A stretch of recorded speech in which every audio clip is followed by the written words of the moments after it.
Manic, pertaining to or affected by excessive excitement or enthusiasm, craze.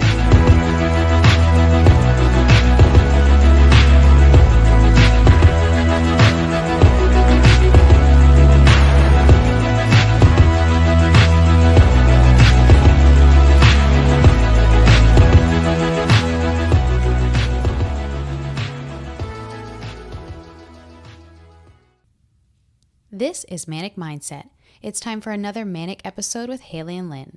Join us each week as we dive down the rabbit hole of navigating life while being hyper-focused on success. Our manic moments are where some of our best ideas come from. We not only embrace the chaos, we thrive in it.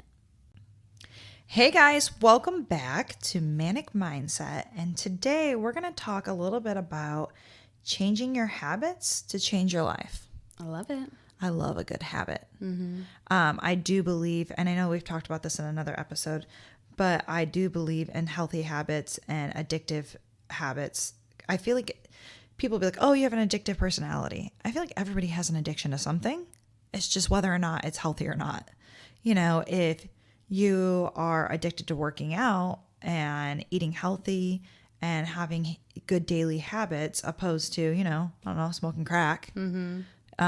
That's a bad habit, right? Yeah. So you can have good habits and bad habits, and you can have an addictive person. I believe if you have an addictive personality, you can channel that in a way to thrive in life. You know what's funny is I feel like I do have addictive personality, but it's in phases. Like Eric will start playing like a game. Like let's say he starts Candy Crush, right? And I'm like, what are you playing? I don't want to play it. I don't want to play it. And then finally one day I'm like, oh, I'm bored. I'll download it. And then I'm obsessed with it for like a month. And then one day I just never open it again.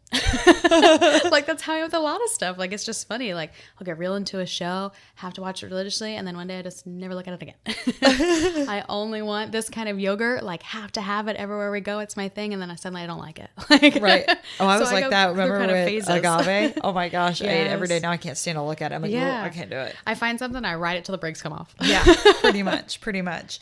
And developing a healthy relationship with facing your challenges, I think that's like the first step, facing my challenges.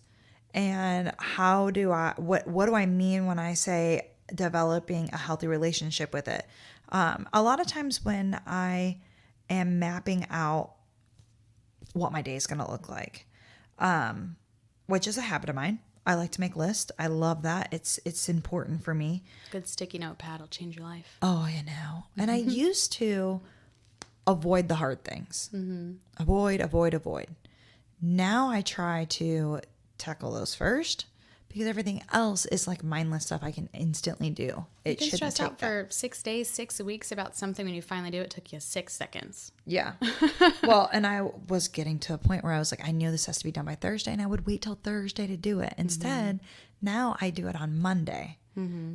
So it's done by Thursday, Yeah. And I'm developing a healthy relationship with myself and inside of my mind to basically say, take on the hard stuff first because, you don't avoid it. You're not avoiding that. And then creating just your day-to-day habits of what your life looks like, I think is a huge staple in my life and how I'm successful. I have things that I do every day, wake up, personal development, these things, this, that, whatever that you've it made is. habits. That I've made habits. They're my habits. And now I just recently, over the last couple months, incorporated working out 3 days a week. So that is a habit. I don't miss it. I will tell people, no, I have an appointment. Mm-hmm. You think I'm going, like, well, even if someone thinks I'm going to the gym, they're like, okay, well, no, that's important. My health is important. And you get to decide what matters, not them. Yeah. And I think that's part of creating a healthy habit. The food that we eat, like I like to eat whatever I want to eat, and I'm not going to stop doing that, but I'll tweak it. There's a foot-long hot dog that I freaking love. It's so good. It's chili and cheese on it. Every time you send that picture, it makes me want to barf. Oh, it's so good. So bad. It's so good. But I won't eat the bread. Yeah, that's good. Compromise. I'll compromise with whatever, I'm working with, Yeah. I think it's important to know, if you Google how long does it take to form a habit, it's 2 to 3 months. So give yourself grace. Because maybe it's like, I want to work out, but like, this, that keeps coming up, blah, blah, blah. But if you keep at it and maybe I couldn't make this one, so I'm going to add it in here.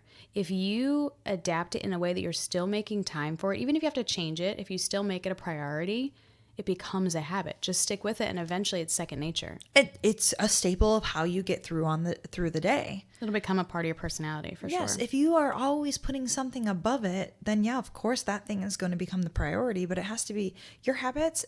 If they are good and you like them, they have to become your priorities too. And you're the only one that can sabotage that. 100%. If you keep moving the same thing, if every time it's time to work out, you move it, you've already decided that's not important. So Yeah. why is anybody else going to treat it important? But I think an important thing is to always keep your dream in the forefront. Because if maybe you've taken our social media class, or you've gotten into YouTube and you're like, this is my priority. Every day I do this. And then one day you realize like you're only focusing on that and all the other stuff is coming on the wayside. Like you're not keeping your dreams in the forefront. Like that is supposed to fuel your business or fuel your storefront or whatever it may be. And if you're just worried about like, gotta get my content up today, so much to the fact that you put up crap content that doesn't relate to anything and doesn't do anything for anybody, you're kind of missing the point there. You're missing the mark. So keep your dream in the forefront. Remember what your purpose is, what your why is, and make those mini steps to get there. And you said many steps. When you are looking to change habits to change your life, it doesn't happen overnight. That takes a lot of work. It takes a lot of essentially educating yourself. What does that look like for you? For me, when I am creating habits, purposely creating habits, because I have a purpose when I am creating them. Like I'm adding something to my life that I want to incorporate. Because it does this. Because it does this. Yeah. So like, for instance, everybody always laughs. You do 4 workbooks? You do 4 of those? What could you possibly do? Well, I started with 1. And then I added another. And then I added another. And then I added another. Which, granted, only takes me 15, 20 minutes. But it's a part of my habit. Yeah. I read this book, called Make Your Bed. I make my bed every day. Now, it might not be a crisp, clean make, but I straighten up my sheets, I straighten up my bed, straighten up my pillows, because that's also where maybe I'm organizing my stuff for the day right there. And that's like my workspace almost. Yeah. It's weird to think of it like that, but I incorporated that habit 2 years ago. If I don't make my bed, I feel like I'm really out of whack now because it's part of my daily habit. Then I won't leave the room until certain things are done, right? So now I'm leaving the room, I'm going out. Before I might not switch the laundry, just doing dishes. But now I switch the laundry. And then I'm like, okay, now I check my emails. Now I do this, now I do that. So little by little, I have started to create and add to these habits that are healthy, just like going to the gym. When I wake up and I get ready for the gym and I do all my other habits, I take a pre-workout drink and then I make myself a shake for when I get out of the gym. And those things I had to incorporate. And they're all related. Like those things help you with your workout. And then getting up and getting your workout out of the way helps you achieve what you need to do for the day. And I feel like you're very big on like the mess. Like the messy stuff messes up your mind. Oh, so 100%. for you, if like your bed's messy, you can't focus. No. And it clutters my mind. It clutters my brain. It makes me feel unsettled. It makes me feel like I haven't accomplished anything. And it's overwhelming when it's like your space is like that. Yes. And it really goes down to, if you've ever read that book, it's about like you can say that you've at least accomplished this. So for me, probably the first 3 hours of my day when I'm ticking things off that I typically do that help me develop and grow and be successful and change my life for the better, those things are daily staples that I have to do now in order to feel like I can say I at least accomplished this. Yeah. If I were to go my whole entire day and then I come back in my room, I'm a little disappointed if I haven't made my bed. Because I didn't accomplish that. Do you think about it all day too? Like if you leave your house and you know you didn't make your bed, does it bother you all day? No, it doesn't bother me all day. It just bothers me in the moment because I really sometimes have to make a conscious decision. Like, you do not have time for this now. Most of the time it's because I have been interrupted with something else. And that's why I am unable to do that. Yeah. So I think a cool idea is to always take your initial vision and kind of turn that into your mission statement. So if you have like we've talked about before in an episode, if someone comes to you and like have this motivation, they have the drive and they have this idea, but it's in like the theory stage, right? And you want to help them and you're like, that could be a thing. That's a thing. And you're a great person to do it. Like, I'm going to help them kind of achieve that. Take that vision, turn that into your mission statement, and your mission statement is what you're going to live by. So it's what you revert back to for everything. Your why is probably wrapped up into that. Yeah. So reverting back to that, and same thing with keeping your dream in the forefront, knowing where you stand, remembering the reasons why you make these intentional decisions and form intentional habits sets you up for success.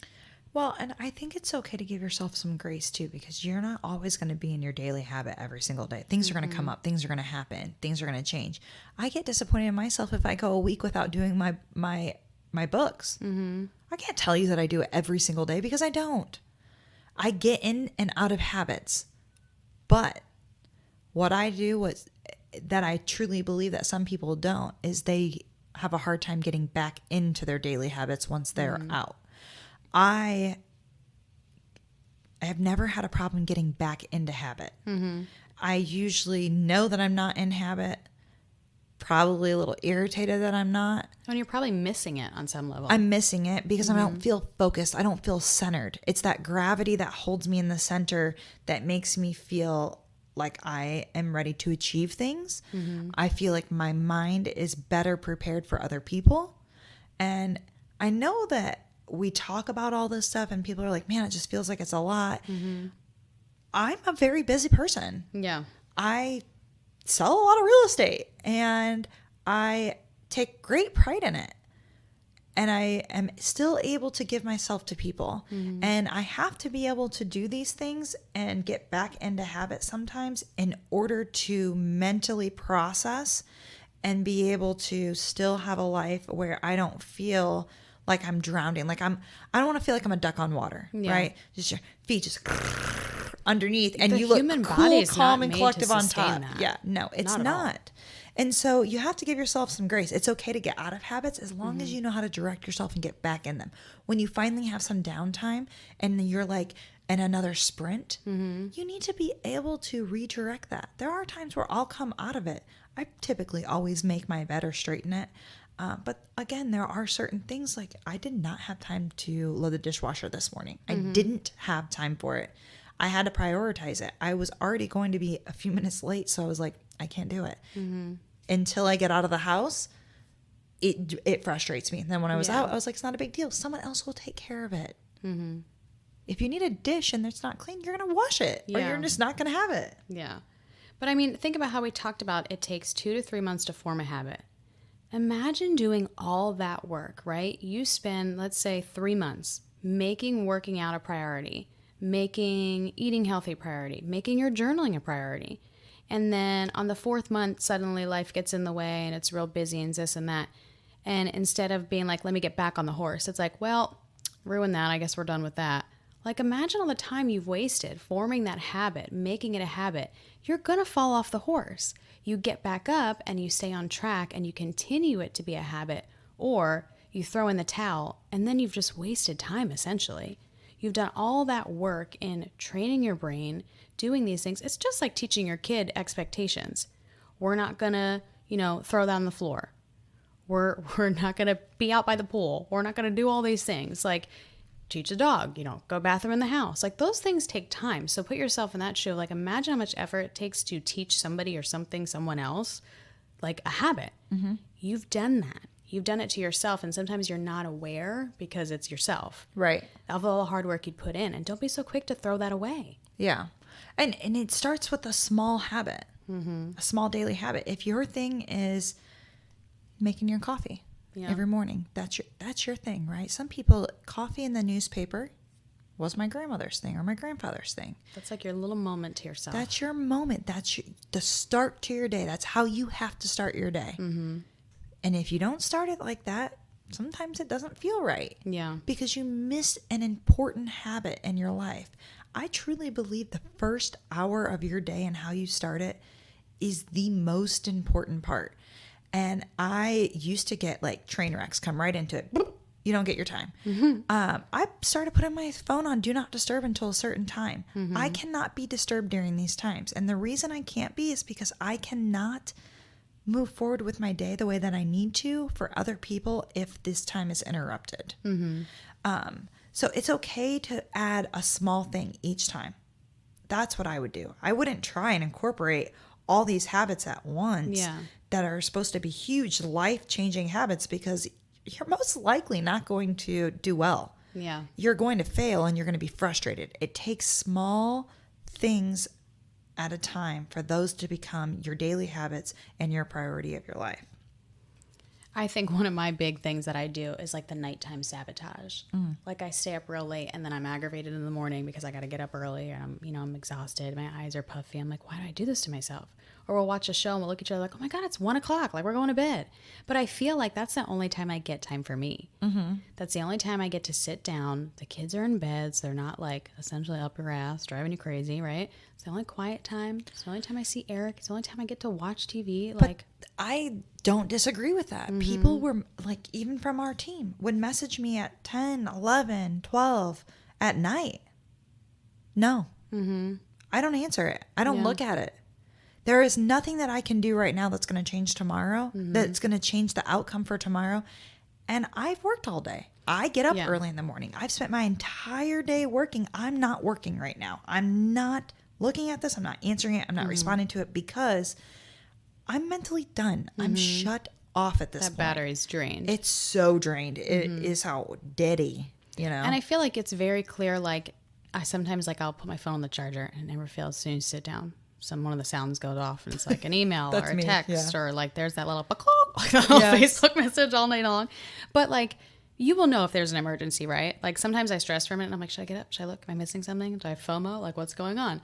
But then you'll know. Like someone's gonna call you nonstop if someone's in danger, if there's something bad has happened. Like they're gonna come kick your door in. Like so I really just have to remind myself if it's important, they're gonna call Eric. They're gonna come to my door. Like I don't need to get up and see what the message is. Like it's okay. Anybody that really has something that's like crucial and time sensitive has my phone number. Well, there'll be times where, I'm trying to get a hold of him like, hey, I got to call Eric now because I do need to talk to her and I'm getting ready to go into this meeting and I'm not going to be able to tell her before this or whatever it is. And I will. And usually KJ's bombing your call because he's in the middle of a game. I know. I would be like, why'd you keep hitting ignore? Why aren't you answering my calls? KJ has it. He kept hitting ignore. I'm like, oh, little turd. He's trying to watch a show. Yeah. Hey, that's how I keep him in the shopping cart. Okay. That's right. But yeah, the nighttime sabotage is a big one for me. It's real bad. And then I used to tease Eric. Like he'd be that person. He'd get up for work and he'd like set like 6 alarms. And I'd be like, what is wrong with you? Like now you've woken up the whole house and you're still not awake. Damned if I don't set 6 alarms now and it's snooze. Because for some reason it makes me feel like I'm getting more sleep. But you have those things that you sabotage yourself. So be aware of them, try to change them, and just make the new habit. But I definitely think you have to make habits that benefit you, move your business forward, are good for your family, are good for your mental health. And I think habits also impact everything that revolves around your business. If somebody is, let's say in real estate, right? They're a top producer. They get all these clients, these crazy clients. And then you start meeting these people, you start knowing people, and you're kind of like, oh yeah, you use this person. Oh, I won't use them again. Why? Well, they never really invested. Never really heard from this or that. You might be great at that initial thing and looping people in, but if you can't have return clients, if you don't have return on business, if you don't have people that will put you on and you left a good taste in their mouth, you're not doing the things you need to do to help your business. Make habits. Do you think it's exhausting sometimes to be like, okay, it's May. Let's look in the May folder. Who's getting an anniversary card? Who's doing this? Who's doing that? I just left the school. Every single staff member, from the principal to the lunch lady to the custodian to the teacher, everybody got a handwritten card with something personal. Just like a thanks, great to know you. It was like a, hey, thank you so much for your help with this. Hey, I'm going to miss this, blah, blah, blah. You have to do that work and you have to make those habits. And it's nice because in turn, you become known for that. Right. You become known for being someone that took the time to care. She knew my name. She remembered this thing, this or that. And that's an intentional habit that I make to make sure that everyone feels like they're treated equally for me. Everyone, gets the same respect. And what I do for one, I do for all. So I feel like if you make that intentional habit, it will come back to you tenfold. 100%. When you also are thinking about like changing your habits and like changing your life, one of the things that was big for me was delegating versus micromanaging. Oh, that's a good one. In the beginning, I used to micromanage because I wanted it. I felt like it had to be done a certain way. And I wanted to strangle you. I know. I feel like I'm better at that now. Oh, absolutely. Yeah. I will delegate it. What will piss me off is if I delegate it and I have to and I follow up on it and it's not completed or not even very started. Annoying. Now, you want to see me go to 0 to 10 in a hot second? That's what will do it. Because if I put trust in you and I delegate something to you, even, and I'm not even talking to my team, my husband, if I tell you this Just in needs to be general, done just yeah. in general and I have to follow up and you're like, no, I forgot. Like, what the fuck? Well, that's someone not forming good habits, right? Yeah. Be upfront. Effectively communicate. I can't take that on right now. If you just yes man somebody to death, you've pissed everybody off, including yourself, and you've done yourself no service. If you're like, hey, I need a food truck for this event. Can you take it on? If I really don't have time to take it on, what business do I have saying yes? Right. Like if I have time to take it on, absolutely. Handle it. It's done. It's easier for me. I'm in this group. I got this contact, whatever it may be. If I can't take it on and I say yes and then I forget about it, or I don't work my contact, or I just don't do it, and then you delegate me and don't micromanage, so maybe there's no follow-up, and then the day comes and you're like, where's the food truck? What are you talking about? What are you talking about? Like, then it's this whole thing. So then it's kind of like, then that person's mad they didn't follow up, but they're trying to give grace. So just be upfront. If you can't take on something, don't take it on. No, I agree with that. And one of the other things that I did that I think has helped is I do a shared notes checklist with people. And when I do something, I check it off. I'm huge on a checklist. And when that person does something, they check it off. And because it's shared, I know that they're actually doing it. And if we're getting to that closer to that point where I feel like nothing's getting checked off, I'll follow up and just say, hey, I've noticed this has not been checked off. Do you have an update on it? And sometimes they're like, oh, just forgot to hit the check mark. Or I'm waiting on this. I'm waiting on this, you or I'm know. not getting here. And that's how I've been able to step away and not micromanage as much as by, just implementing the proper tools that I need to feel confident and have that trust. And if you drop the ball, then I probably won't call on you again. And maybe that's what someone's looking for. Yeah. But, you really have to be good about picking out the right people to do to do the task. Like, That's no one's going to crucial. pick me out for, a spreadsheet. You ain't picking me. It's not going to be me. Yeah. If you want some shit to get done though, and you want a hard worker, Yeah. you're going to pick me. And that's crucial, especially if you're in like a team aspect like we are. Like you can delegate all day long, but if you're not picking the people that it makes sense to delegate to, like that don't make no sense. Yeah. That don't make no sense. So if like Liv's really good and really quick at social media, Canva, whatever it may be, hey, make this flyer, get it done. This is that. If, Amanda can schedule out 2 months of posts on Meta, done. Like you're going to ask somebody else to do that and they're going to be like, what the hell is Meta? Right. So if you are not intentional about how you're delegating and how you're dividing that up, you're doing yourself a disservice. Yeah. So. And you also have to understand when you're micromanaging somebody. For a while there, I didn't realize that I was doing it.